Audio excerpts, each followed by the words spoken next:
Well, hey y'all, Sick Gunslinging here to do a knife review. This one's a little different. This is going to be on a modern folder.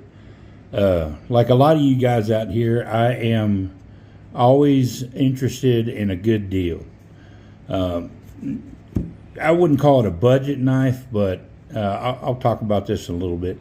This is the CRKT M16 SFG. And that's a whole alphabet of letters, but I'll tell you what's going on. Basically, it's the M16 design knife by CRKT, or Columbia River Knife and Tool. And what is going on here was this knife was designed by a gentleman named Kit Carson.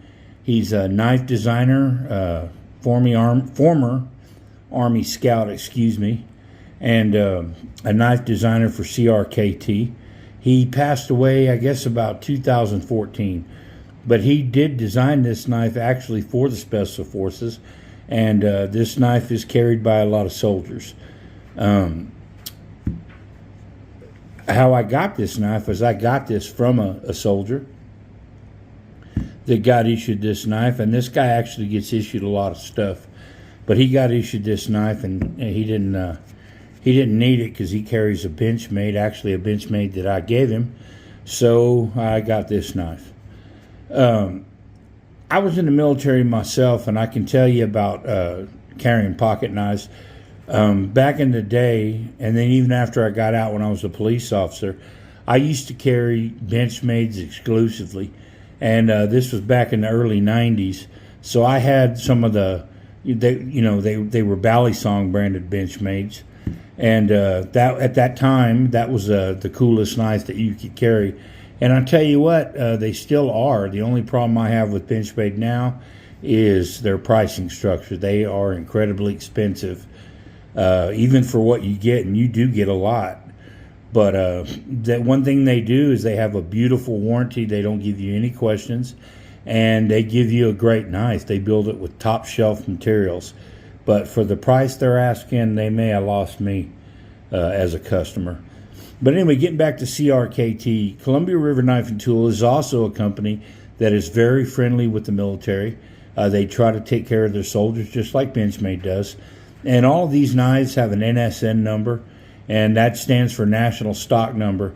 And what that does is it means somewhere in the chain of procurement. It doesn't mean you're going to get one. It just means you can get one. It depends on your commander, your supply line, all that stuff. But you might be able to get one. Sometimes you can ask for one, and they'll try to, get you one, especially if you're going downrange. By downrange, I mean overseas into combat. They try to take care of these guys. And Columbia River Knife and Tool actually was giving some of these knives away to our soldiers. And so does Benchmade. They're both great companies. And but this one is a heck of a lot cheaper. Now, I think if you get on their website, which I did a while back, these are about $99 full retail is what they list them for.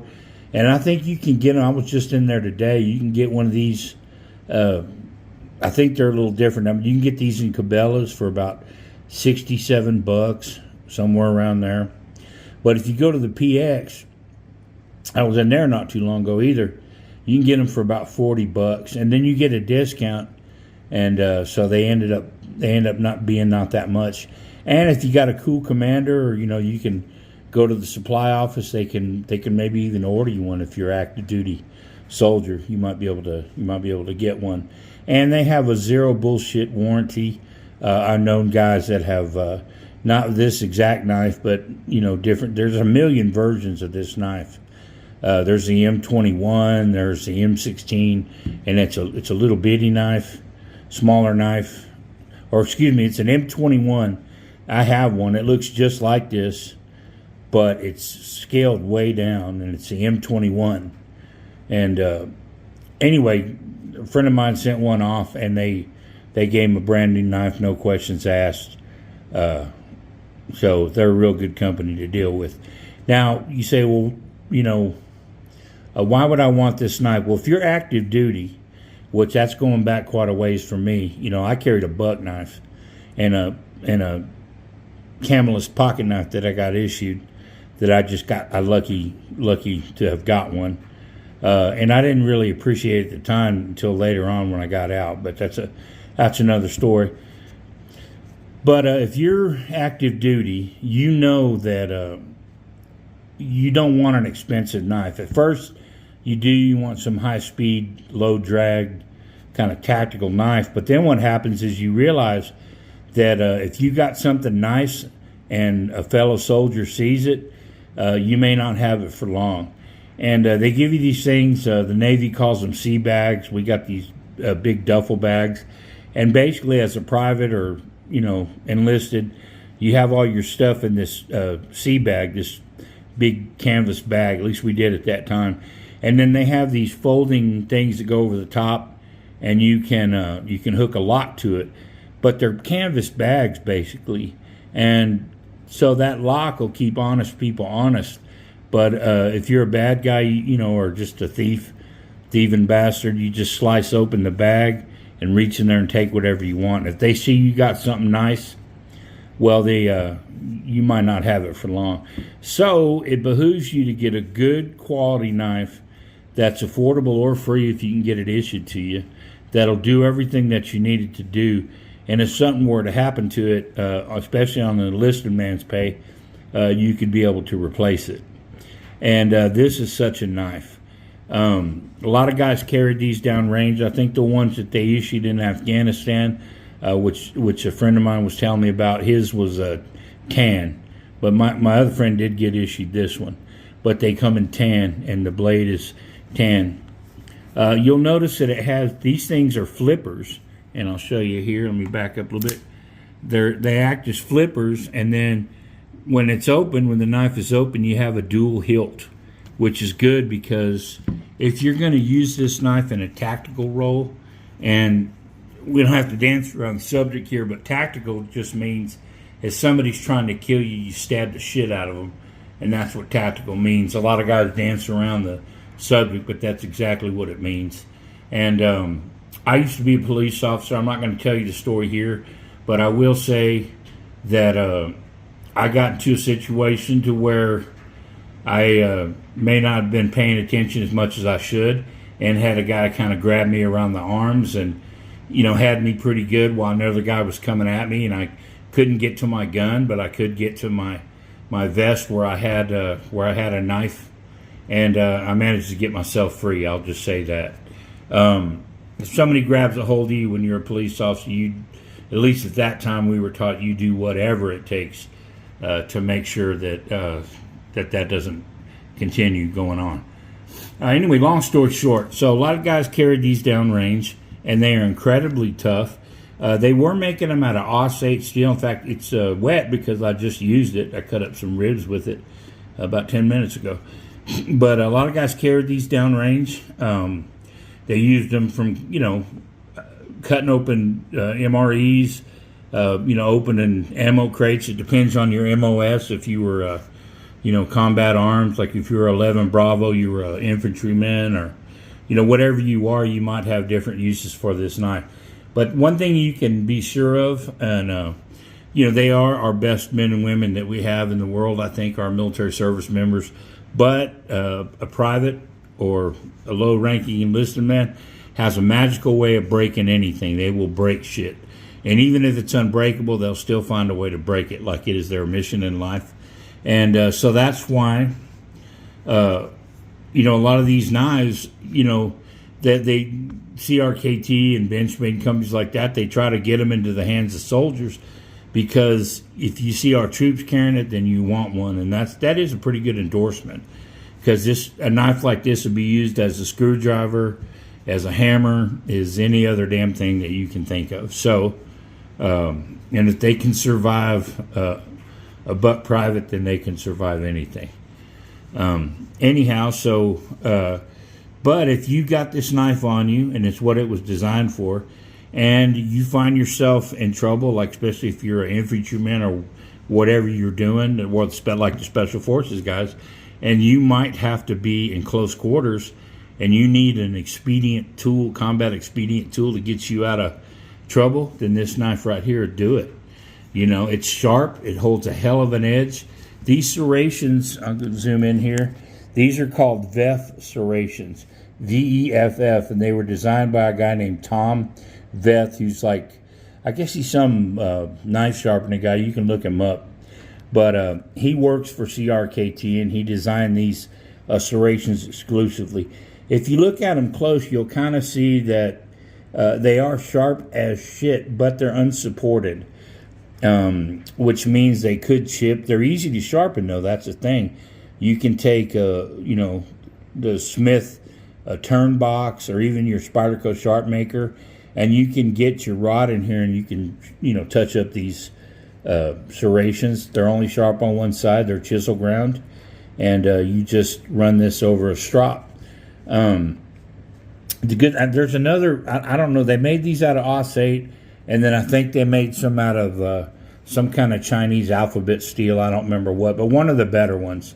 It's not one of the Sandvik super steels, but it is a real good steel, and it's been heat treated right. What's nice about it is it will hold an edge. It doesn't give you S30V performance, but it does give you good performance, and it's easy to sharpen in the field. Even, you know, like a lot of guys, like if in any unit, a friend of mine was telling me now that you'll find at least one or two guys that got a Spyderco sharp maker stashed away somewhere.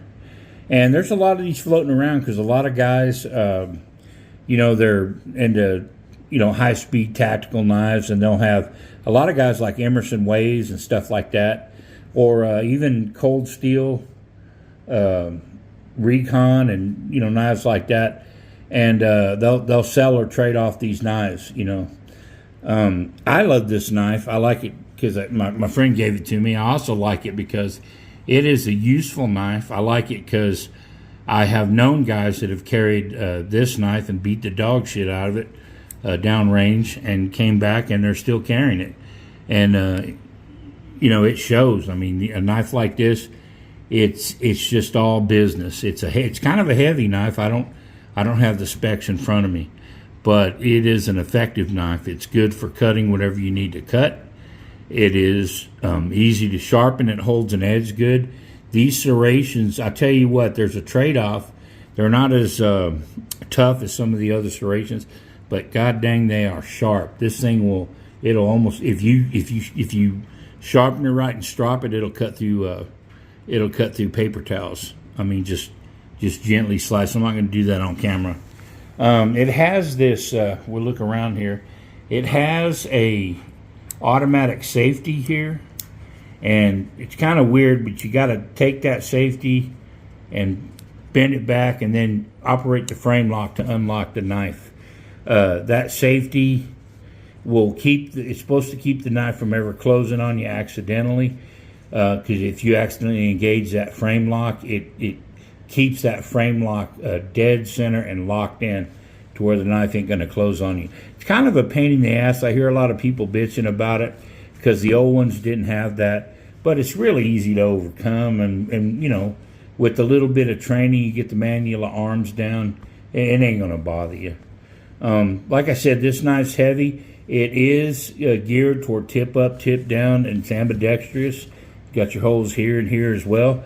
However, you probably would not want to carry this with these flippers down inside your pocket. But some guys do, and the reason they do that is if you reverse this pocket clip and you carry it tip up, when you pull it out, it kind of this device, this flipper acts as an Emerson Wave, if you've never seen that design, and it'll deploy the knife as soon as you pull it out of your pocket if you need to get it out in a hurry. And same thing, with a little bit of practice, it works real good. I don't need to do all that. I carry it tip down. I usually carry all my other knives tip up, but I carry this one tip down. Once it's in your pocket, these big antlers here, they take up a lot of real estate, so you can't really use your pocket for anything else. But this knife is durable. It's exactly perfect for a soldier because it will take a beating and just keep coming. And if you run into some unscrupulous asshole in your unit that takes your stuff, well, it's not super hard to replace. Even on an enlisted man salary, you can get another one, and it won't hurt you too bad. And also because they're not super expensive, you'll use the thing. Like if you've got, $300-400 knife and you're out in the field, you ain't gonna wanna use it as much. I still, when somebody asks me, hey, can I borrow a knife? I think back to those military days, and I said, are you going to use it as a screwdriver or a hammer? Because chances are they probably have a knife in their own pocket, but they want to beat the shit out of yours so they don't hurt theirs. So I generally don't lend my knife to people unless I know that they're going to take care of it. Anyway, like I said, it doesn't specify the steel on here. I think the early ones were AUS-8, and like I said, I don't know if it's 14 MOV. It's some kind of alphabet steel.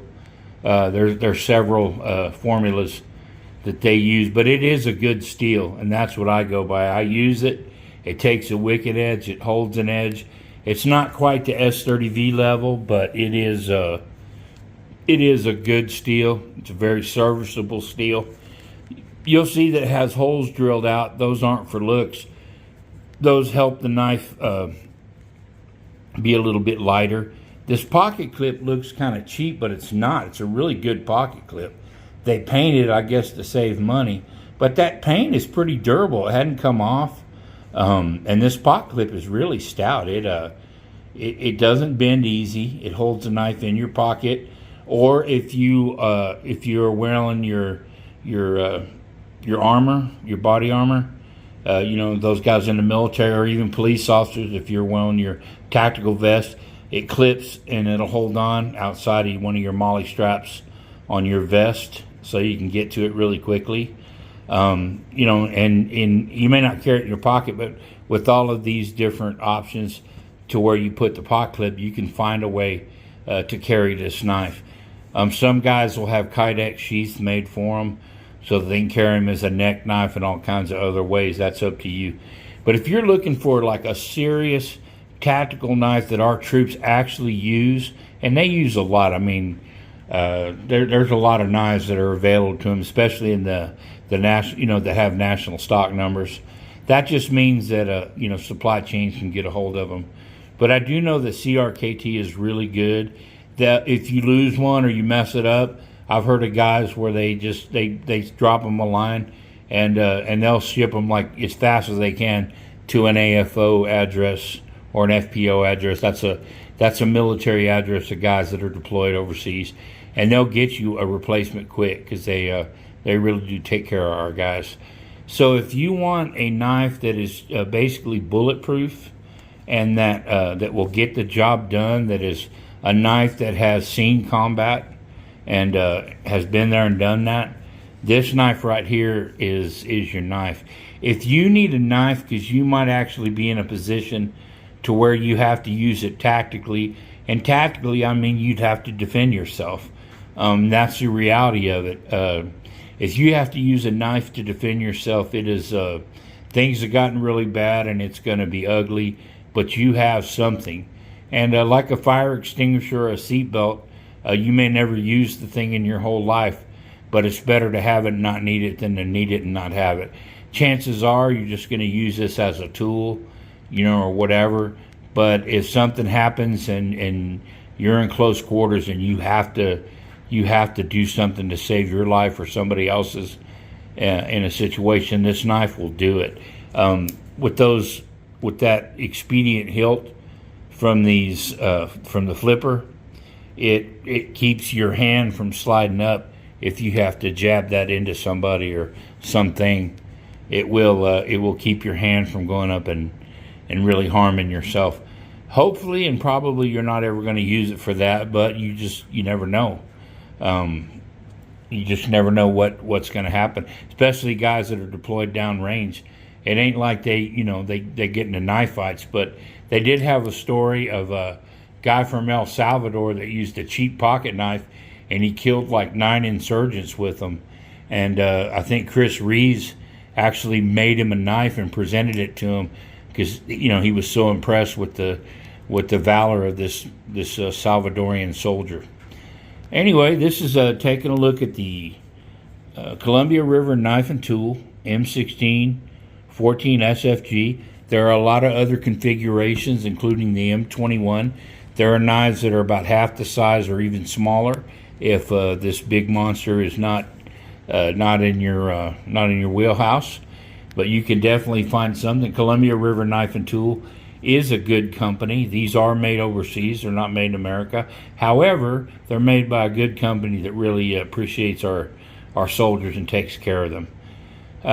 Anyway, thanks for watching this video. If you like what I'm doing, please like and subscribe. If you're looking for one of these knives, you can get them at Cabela's. If you're a soldier, yes, they do have an NSN number, and maybe your procurement department can get you one. If not, you can get one at the PX, and they ain't too much. So that's been all I got on this. Six gun slinging, and we will catch y'all down the road.